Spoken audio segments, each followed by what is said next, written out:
சிவகங்கை தொகுதியிலிருந்து பாஸ்கரவேலு நம்மளோட செய்தியாளர் இணைப்பில் இருக்கார். அவர்கிட்ட பேசலாம். பாஸ்கரவேலு வணக்கம். அங்க தற்போது கள நிலவரம் என்னவாக இருக்கு? எத்தனை சுற்று வாக்கு எண்ணிக்கைகள் நிறைவு பெற்றிருக்கு? முழுமையான விவரங்களை பதிவு பண்ணுங்க.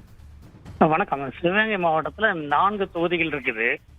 அதுல காரைக்குடி தொகுதியில நாம் தமிழர் கட்சியினுடைய ஒருங்கிணைப்பாளர் சீமான் போட்டியிடுகிறார்.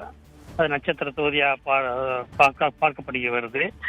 ஆனால் அவர் இந்த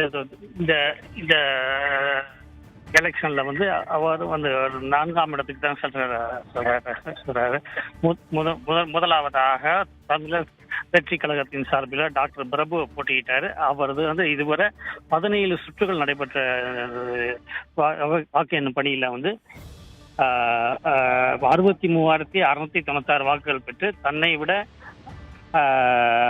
அடுத்த இடத்தில் இருந்த காங்கிரஸ் வேட்பாளர் விட 30,471 வாக்குகள் அதிகமாக பெற்று முன்னிலை இருக்கிறாரு.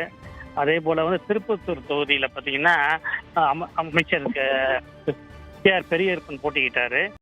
அவர் தற்போது முன்னிலை இருக்கிறாரு. அவர் தன்னை எதிர்த்து போட்டியிட்ட தமிழக வெற்றி கழக வேட்பாளர் 29,518 வாக்குகள் பெற்ற தமிழக வெற்றி கழக வேட்பாளரை விட 4,902 வாக்குகள் அதிகமாக பெற்று 34,420 வாக்குகள் பெற்றார்.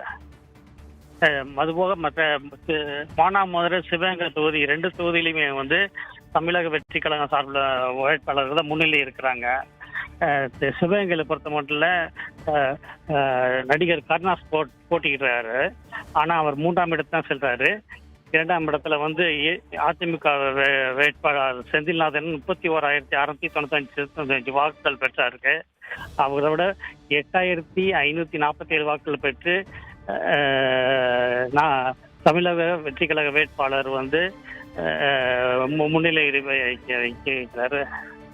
அதே மாதிரி மானாமதுரை தொகுதியில தமிழரசி ரவிக்குமார் முன்னாள் அமைச்சர் தமிழரசி ரவிக்குமார் 32,244 வாக்குகள் பெற்றிருக்காங்க.